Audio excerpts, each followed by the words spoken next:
प्रथम तहलका न्यूज। पलवल जिला अस्पताल में आउटसोर्सिंग पर काम करने वाले सैकड़ों की संख्या में स्वास्थ्य कर्मी, सफाई कर्मी, माली और गार्ड आदि अनिश्चितकालीन हड़ताल पर चले गए हैं, जो पिछले कई वर्षों से जिला अस्पताल में काम कर रहे थे।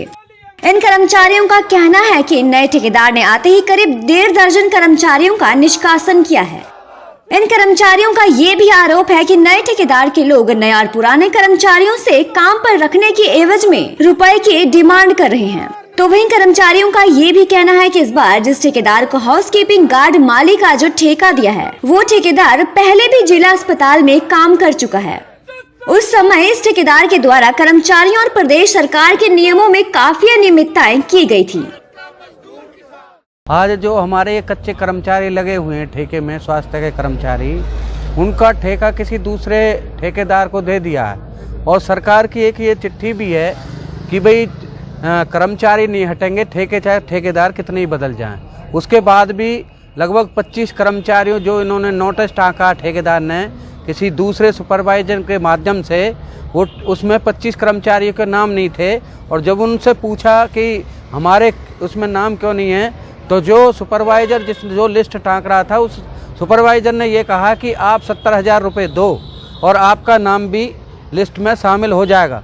एक बार तो मैं ये कहना चाहता हूँ कि ये जो भ्रष्ट अधिकारी और ठेकेदार, जो सरकार ये कहती है कि हम इस जीरो टॉलरेंस के हिसाब से हमारे इसमें विभागों में, हमारी सरकार में कोई भी भ्रष्टाचार नहीं है। दूसरा, इस तरह के ठेकेदार मांग करते हैं तो निश्चित तौर से कहीं ना कहीं सरकार की बदनामी इन बातों से होती है। क्योंकि हमारे 15 कर्मचारी इन्होंने निकाल दिए हैं, जो नया ठेकेदार अब आया है। क्योंकि हमने कोरोना टाइम में भी इनके यहाँ ड्यूटी की है और अच्छी ईमानदारी से हमने ड्यूटी की है, तब कि हमें टाइम पे नहीं तो वेतन मिला है और हमारा ESI PF ये डकार गए हैं।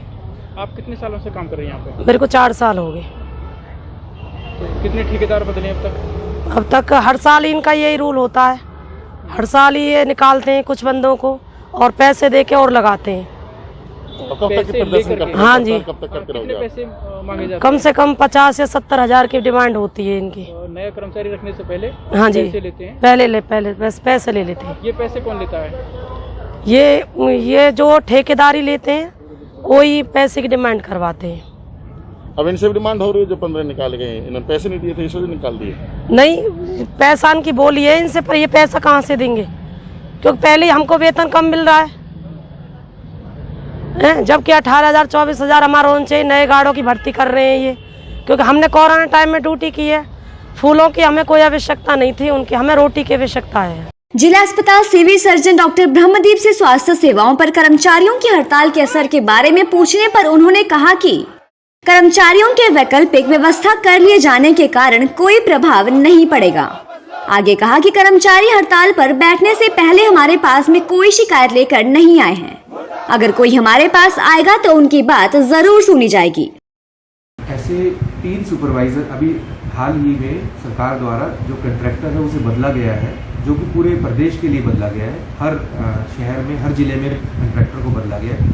तो जो कंट्रैक्टर है उसने अपने सुपरवाइजर्स को बदला है और जॉब से किसी को निकाला नहीं। लेकिन कर्मचारियों को ऐसा लगने लगा है कि शायद उन्हें जॉब से निकाल ना दिया जाए। वो अपने पेपर्स चेक कर रहे हैं, पुराने कंट्रैक्टर के पेपर चेक कर रहे हैं, जिनके पास में ओरिजिनल पेपर्स होंगे। विभाग की ओर से आदेश यही है कि किसी को भी जॉब से निकाला ना जाए और जिनके डॉक्यूमेंट्स पूरे हैं उन्हें रखा जाए। हाँ, अगर किसी के डॉक्यूमेंट्स ऐसे हैं, कोई नकली है या किसी के पास में डॉक्यूमेंट्स पूरे नहीं होते, वो क्वालिफिकेशन पूरे नहीं करते, सिर्फ उस केस के अंदर इस प्रकार के निकालने की कार्रवाई हो सकती है। अदरवाइज सरकार की ओर से आदेश है कि किसी को ना निकाला जाए। और कुछ कर्मचारियों को सुपरविजन से हटा के उनकी ड्यूटी रूटीन में लगा दी गई है। उनके अंदर इस प्रकार की भावना है कि हमें ही सुपरवाइजर बनाया जाए और दूसरे किसी को सुपरविजन में क्यों लगाया जाए, हम ही इंचार्ज रहे। इस प्रकार की छोटी छोटी इनकी रिजेंटमेंट्स हैं।